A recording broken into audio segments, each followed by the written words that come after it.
Étonnant destin que celui de ce dictionnaire Métron, dictionnaire des militants et militantes de l'émancipation sociale, l'émancipation féminine, l'émancipation coloniale, l'émancipation culturelle. C'est le terme qui recouvre le mieux la diversité des aspirations et engagements sur 2 siècles. Un dictionnaire de 170 000 entrées, essentiellement consacré aux obscurs agissants, et donc par nature voué à l'inachèvement, toujours à compléter, toujours à reprendre, rester ouvert. Et ce qui aurait pu apparaître comme une faiblesse a été au contraire sa chance. Le dictionnaire s'affirme à partir de 1964, mais dans une relative discrétion, puis se manifeste avec plus de force à partir de 1981-1982. Et aujourd'hui marque son aboutissement provisoire, et nous allons le souligner plusieurs fois, le provisoire, sous les fresques de Puvis de Chavannes, et nous en sommes très honorés. Provisoire, car le Métron est sans doute à mi-chemin de sa grande histoire. Alors ce n'est pas qu'un effet de tribune, à mi-chemin parce que nous avons créé un outil qui ne peut qu'être enrichi, un outil informatique avec des rééditions papier, et que nous abordons une période riche, la période de 68 et de l'après 68, et d'une richesse militante considérable.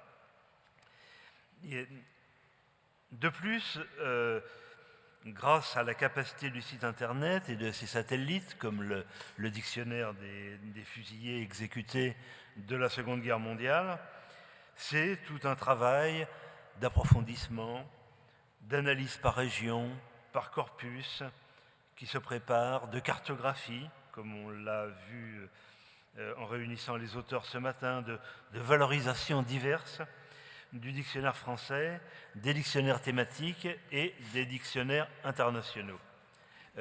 Ainsi, un dictionnaire des communards, à la fois papier et en ligne, est en préparation sous la direction de Michel Cordillo, et il aboutira pour les 150 ans de la Commune de Paris. Un dictionnaire des ouvriers du livre, dirigé par Marie-Cécile Bouju, devrait le précéder de peu. Les dictionnaires Chine, Grande-Bretagne et Irlande sont en cours de révision, sont mis en ligne avec des collaborations internationales. La dimension internationale est fondamentale dans cet ensemble. C'est aussi le dictionnaire Algérie de René Galissot et Maroc, actuellement en ligne, relayé par le dictionnaire Afrique, mis en place par Françoise Blum et toute une équipe. Tout cela n'a été possible et ne sera possible qu'avec le soutien de l'université, celle de Paris 1 particulièrement, mais toutes celles nombreuses qui, dans les régions, coopèrent avec nous, celui du CNRS qui nous a toujours suivis, et sur le plan éditorial du Centre national des livres, le CNL, qui a classé le Métron dans les grandes œuvres et qui le soutient à ces titres, comme le soutien des syndicats par le biais des comités d'entreprise, ainsi la CCAS de DF-GDF, le comité central d'entreprise des cheminots, qui nous ont permis des travaux spécifiques à ces milieux. Étonnant destin que celui de Jean Métron. Sorti du rang, introducteur de l'histoire ouvrière à l'université,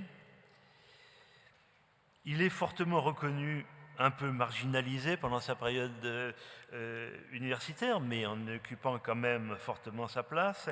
Il est par contre reconnu considérablement après sa retraite, et son œuvre s'impose pendant les 3 décennies suivant son décès en 1987.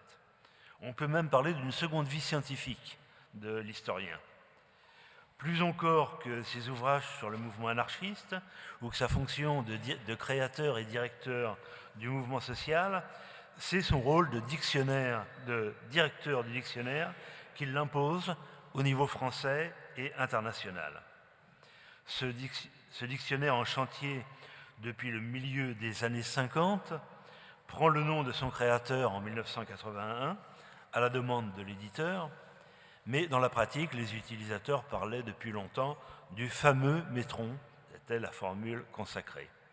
À l'occasion de l'aboutissement de la 5e période du dictionnaire, 1940-1968, qui correspond en fait à l'aboutissement de l'ensemble de l'œuvre papier 1789-1968, le moment est venu de s'interroger sur l'histoire intellectuelle de Jean Métron et histoire inséparable de celle du Métron lui-même.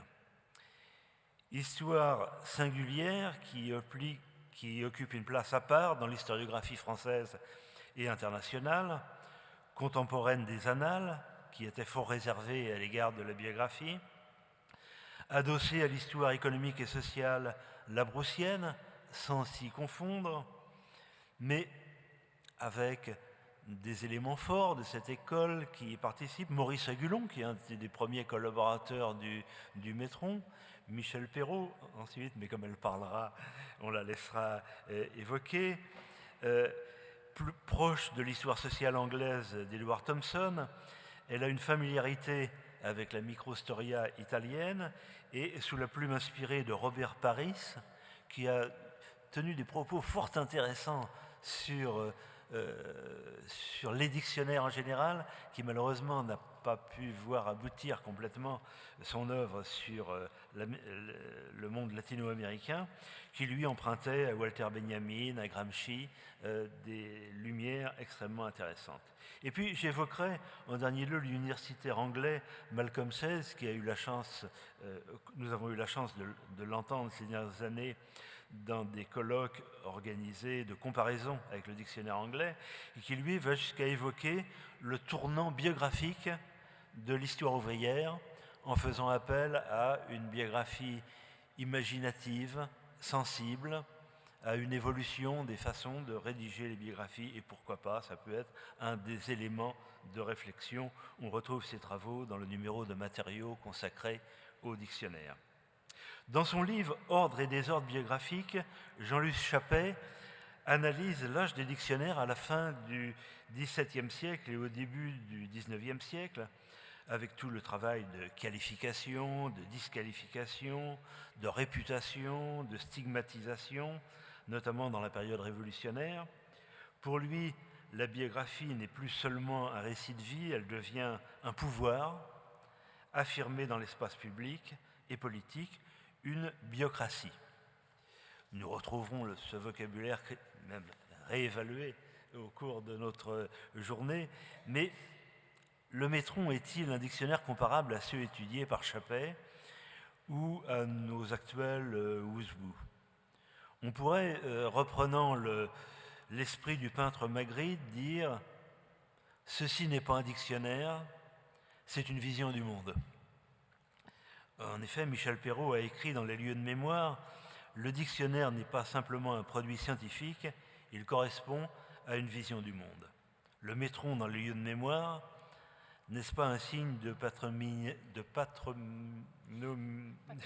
patrimonialisation, excusez-moi. Eh bien, il faut prendre le risque, mais le Métron a toujours su trouver ses voies de renouvellement.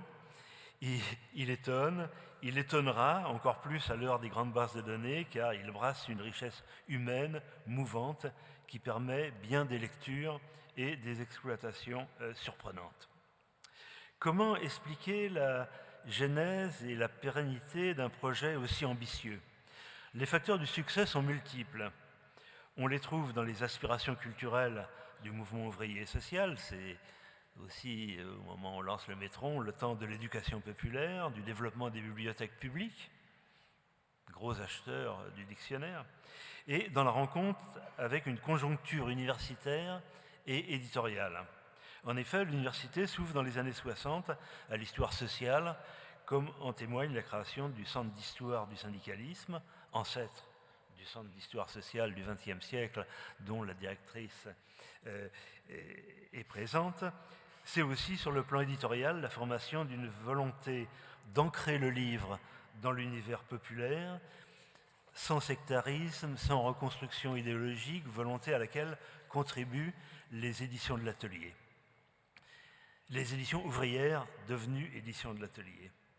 Ajoutons bien sûr, essentiellement même, la personnalité de Jean Métron et sa détermination, j'ai envie de souligner le mot détermination, à mobiliser d'abord une petite équipe d'historiens passionnés, puis un large panel de collaborateurs, 1500, sur les 60 ans de recherche.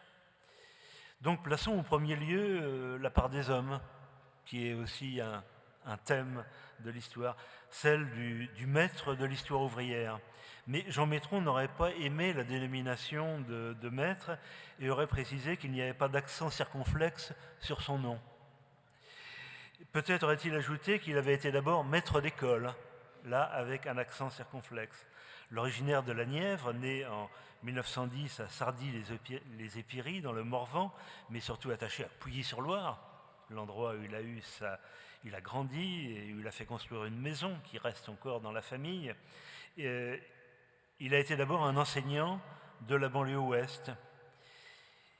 Il n'est certes pas le seul instituteur à franchir les portes de l'université, mais Jean Métron a sans doute été un de ceux qui est resté le plus longtemps dans le primaire. Un des deux seuls, m'avait-il dit, à être titulaire d'une thèse d'État dans les années 50 et à être encore en poste. Fils d'instituteur, époux d'institutrice, plus que d'autres, il porta avec fierté la blouse de l'enseignement du primaire, mettant toute son énergie, et il y a dans la salle des gens qui ont été ses élèves et qui en témoignent avec affection et attention, à faire réussir ses élèves à l'examen du certificat d'études, du brevet, à l'entrée de l'école normale, tout en rédigeant des manuels de dictée, toujours réédités, dont les textes judicieusement choisis dans toute la culture sociale font toujours merveille. Le récit de certains de ses anciens élèves rappelle cette intensité. Certes, bien des enseignants du primaire mériteraient la même estime, et Jean Métron ne postulait à aucune exceptionnalité. Il resta lié à ses anciens collègues, comme Lucien Loret, qui l'épaula sur plusieurs projets historiens, recruta nombre d'instituteurs régionaux dans les réseaux du Métron. Mais il y avait une tradition historienne chez les instituteurs. Maurice Demanget, l'historien du babouvisme et du blanquisme, auteur de 40 ouvrages reconnus, rédigés dans sa classe rurale de l'Oise, en témoigne.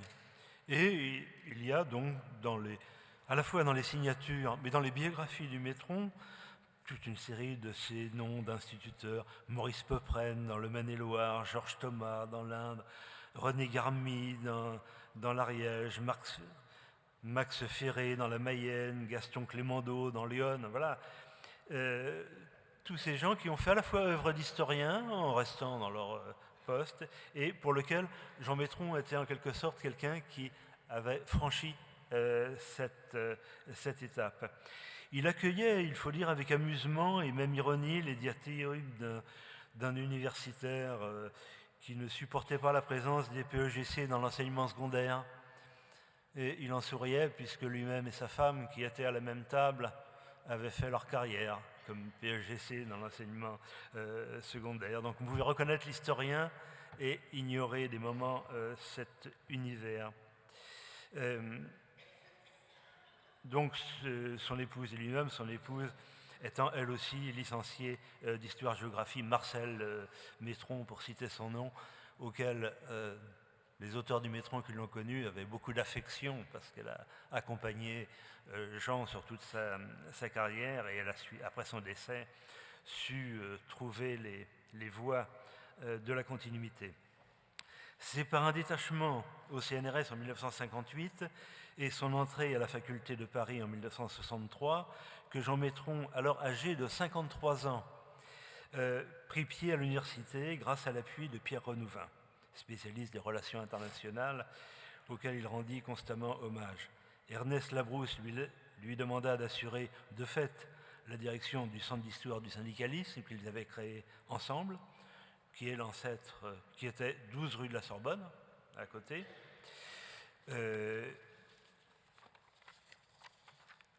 Et il est aujourd'hui d'ailleurs amusant, j'ai ouvert il y a quelques jours le dossier anarchiste de la préfecture de police, de voir que la police suivait les travaux de Jean Métron, suivait sa thèse d'État, la publication chez Sudel en 1951, s'informait du nombre de souscripteurs et des conférences de l'historien.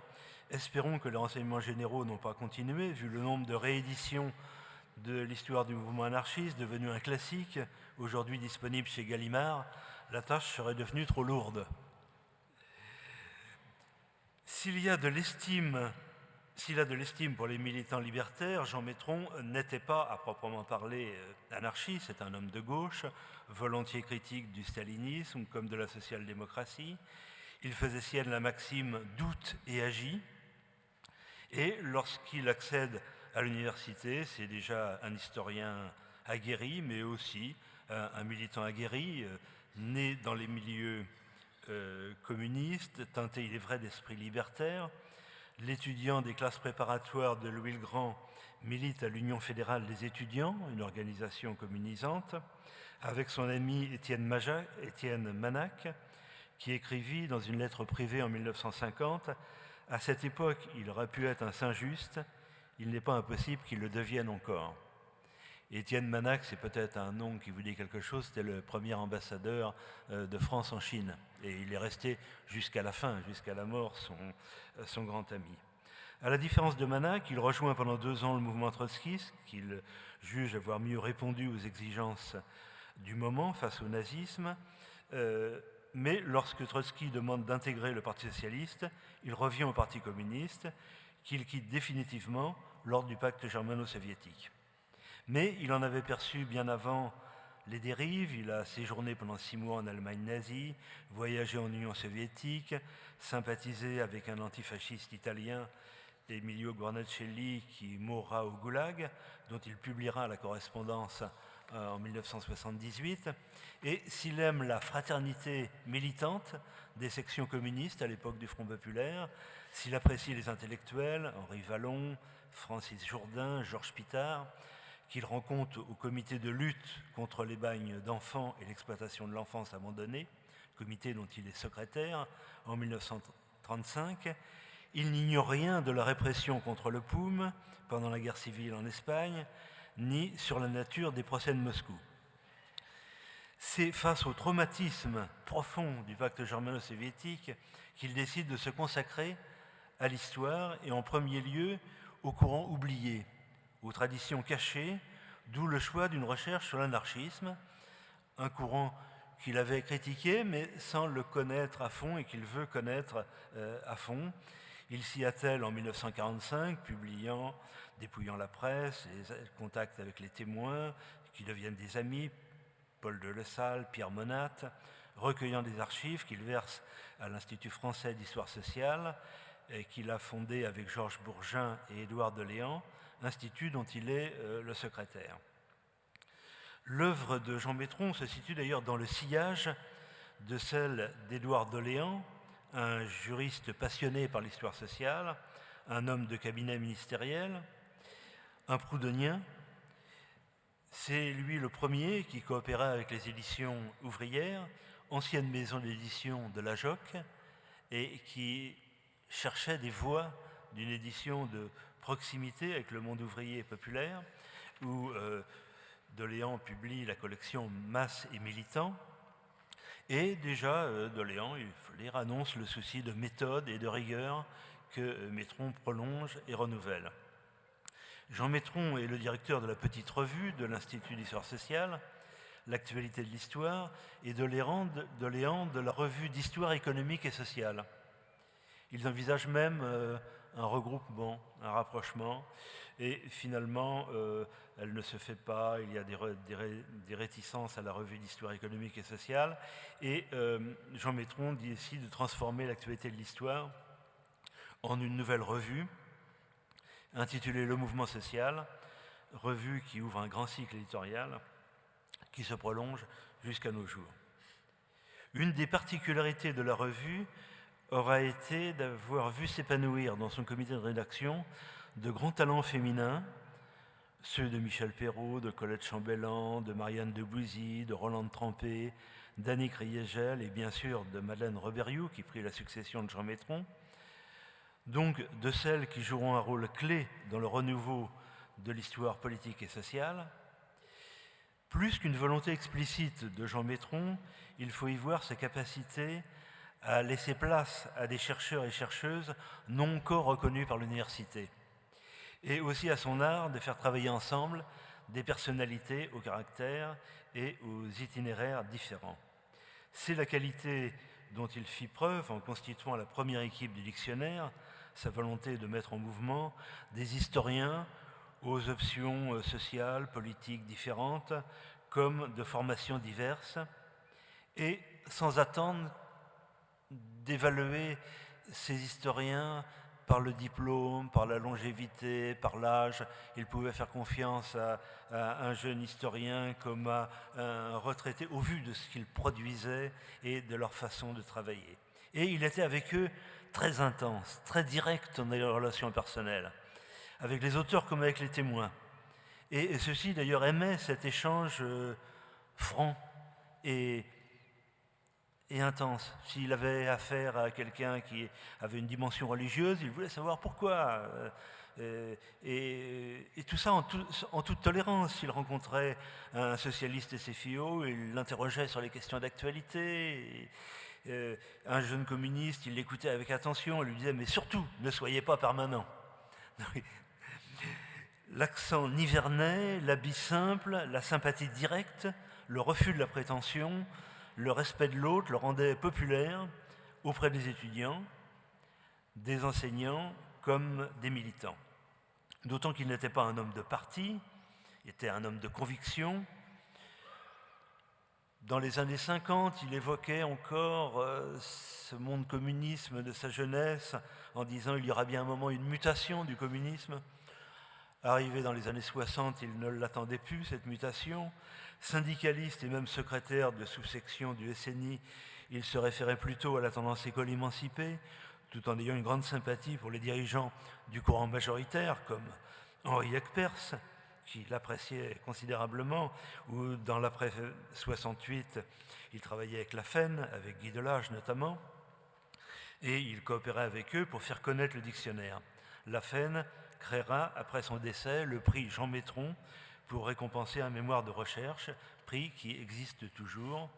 Et les syndicats enseignants encouragent toujours le corpus enseignant animé par Jacques Giraud, qui est d'ailleurs un des corpus, monsieur le recteur l'a souligné tout à l'heure, hein, les plus importants du Métron, après, il est vrai, ceux des cheminots, et pas loin les métallurgistes. Profondément attaché à l'école laïque, Métron aide concrètement, d'ailleurs, une école publique de Vendée, marié à Marcel Métron, qui est de famille protestante. Il manifeste du respect pour l'apport du christianisme social au mouvement ouvrier et coopère sans état d'âme, si je puis dire, avec les éditions de l'Atelier, avec les éditions ouvrières devenues éditions de l'Atelier qui viennent de la JOC. Il est possible que la connaissance du musée du désert dans les Cévennes, installé dans la maison d'origine des ancêtres de sa femme, avec ses murs couverts de tous les noms et destins des camisards condamnés aux galères, les confortait dans sa volonté de donner place à tous les communards de la même façon, en suivant leur itinéraire de répression, même par des notices courtes comparables à celles des victimes protestantes. Voilà donc la mémoire protestante, si attentive aux hommes, qui inspire la mémoire et l'histoire ouvrière. Internationaliste, profondément anticolonialiste, marqué par la guerre d'Algérie, il adhère en 1959 à l'UGS, Union de la gauche socialiste, puis au PSU, dont il reste membre jusqu'en janvier 1968, acceptant même pour une fois d'être candidat suppléant à une élection à côté de l'ouvrier catholique Raymond Villiers aux élections législatives de 1962 à Courbevoie, la ville où elle habitait. Profondément antistalinien, il ne manifeste pas moins la volonté d'écrire une histoire respectueuse, sans hagiographie, sans dénigrement, une histoire auquel les militants communistes ont droit, disait-il. Cela ne l'empêche pas d'être curieux des faces cachées du communisme, qui dans les années 60-70, même jusqu'au milieu des années 80, sont encore marquantes. Il fallait voir la passion qu'il mettait à suivre l'enquête que je faisais au début des années 80 sur Gabriel Péry. Dernier signe de sa passion, issu du traumatisme du pacte, quand en 1979, il fait un dernier voyage en URSS, qu'il avait bien connu dans les années 30, accompagné par sa fille Françoise, inspectrice générale de Russe. Il est averti par des chercheurs de la richesse de l'Institut du marxisme-léninisme de Moscou. Il demande à l'attaché culturel de l'ambassade soviétique de Paris l'autorisation de consulter, pendant son voyage, même rapidement, les fonds. Il est reçu par ce dernier, il obtient une réponse négative assez peu diplomatique. Et lui qui était plutôt l'homme de la colère rentrée, voit sa colère s'exprimer. Et il termine en disant « Parce que vous croyez que ça va durer éternellement et que vous n'aurez pas de compte à rendre. » Et symboliquement, à Moscou, il se rend à l'entrée de l'Institut du marxisme-léninisme et il demande à pouvoir visiter les locaux, ce qui n'est pas possible. Il était 10 ans en avance. Ce sont les archives que nous avons ensuite consultées et qui ont tant enrichi nos travaux. On en entendra peut-être parler d'ailleurs par l'intervention de Bernard Pudal. On se prend d'ailleurs à rêver de la présence d'un homme de la carrure de Jean Métron ou de son ami Georges Haupt, co-directeur de la collection internationale du Métron, au moment où se sont ouverts les archives de Moscou. Ils auraient apporté des règles, de la morale, du sens historique. Le Métron a été en effet d'emblée conçu comme une œuvre internationale, et là, pour la première fois, on pouvait non seulement aborder pays par pays, mais on pouvait travailler sur une internationale avec des sources d'archives. Les rencontres internationales faites dans ce cadre et le développement des dictionnaires, notamment en Amérique latine ces temps-ci, ont relancé d'ailleurs les réseaux de coopération internationale. On discutera à différents moments de cette journée de cette recherche hors du commun qui a débouché sur le plus grand dictionnaire biographique en langue française. On connaît le contexte de son élaboration, le milieu des années 50. C'est la réaction contre le culte du chef, contre les quelques biographies autorisées, pour au contraire ouvrir à une multitude d'acteurs. C'est le temps des mises à l'écart. D'ailleurs, André Marty, exclu du Parti communiste, demande à Jean Métron de préserver ses archives. Cependant, il ne faut pas focaliser sur la question des itinéraires communistes. Le Métron couvre 2 siècles. Et Edwy Plenel, dans son remarquable ouvrage « Voyage en terre d'espoir », mobilise une partie de la richesse militante du XIXe siècle et souligne les vertus heuristiques de la redécouverte du XIXe siècle. D'ailleurs, la mise en ligne par Michel Cordillo de près de 4600 biographies d'acteurs du mouvement ouvrier francophone en Amérique du Nord va dans ce sens. Pour l'histoire sociale américaine comme pour l'histoire française des migrations, la redécouverte de ces itinéraires de migration stimule les analyses du temps présent. Et les travaux de Michel Rio-Sarcey nous invitent aussi à la remise en débat des sources de la citoyenneté, perçues comme la capacité dont dispose chacun de maîtriser sa vie, individuelle ou collective, la redécouverte de la démocratie, en un mot, de retrouver aussi le souffle de 1848. Et je pense que le dictionnaire de la Commune nous aidera aussi à retrouver l'histoire sociale, un renouveau d'histoire sociale de la Commune. Ce sont aussi les origines du féminisme qu'on découvre dans les biographies du XIXe siècle, de la première rencontre du féminisme avec le mouvement ouvrier. Une occasion de saluer ici la sortie du dictionnaire des féministes, France XVIIIe siècle, XXIe siècle, qui vient de paraître sous la direction de Christine Barre, un ouvrage dans l'esprit du Métron. Il représente un contrefort bienvenu, épaulant les 10 000 biographies de femmes du Métron, qui, pour beaucoup, ces 10 000 biographies de femmes, œuvraient à la cause des femmes. Le XXe siècle présente aussi toute une série d'angles morts que le Métron peut contribuer à mettre en valeur, les marques syndicales, la tension entre syndicalisme révolutionnaire et syndicalisme allié au communisme, la redécouverte du syndicalisme chrétien qui prend des forces et des formes inattendues auxquelles le dictionnaire est attentif. Et peut-être d'ailleurs faut-il bousculer les chronologies établies et envisager un grand XXe siècle social de 1895, naissance de la CGT, au mouvement social de 1995. Et on verrait que l'observation des itinéraires fait apparaître bien des aspects méconnus, des résistances, par exemple des résistances au stalinisme dans le monde ouvrier, une grande capacité de diversité des itinéraires ouvriers communistes qu'il serait vain de réduire à un seul profil, comme le souligne Yvon Jablonka, mais comme vous l'entendrez ce soir, je vous laisse développer ce thème. Le Métron est le moins ouvriériste des ouvrages sur le mouvement ouvrier.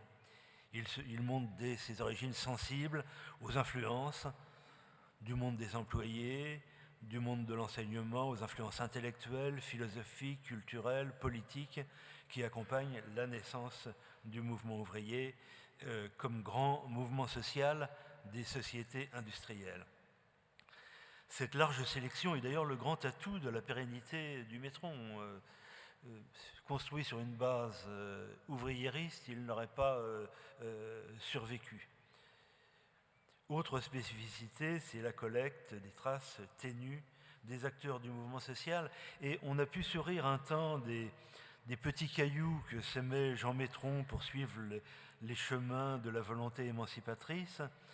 Ce sont maintenant des filons suivis sur Internet par les familles, les historiens locaux, les étudiants, les archivistes qui, de 5 lignes, deviennent des notices plus intéressantes, qui se regroupent, s'agrègent pour comprendre des régions, qui inspirent des études prosopographiques.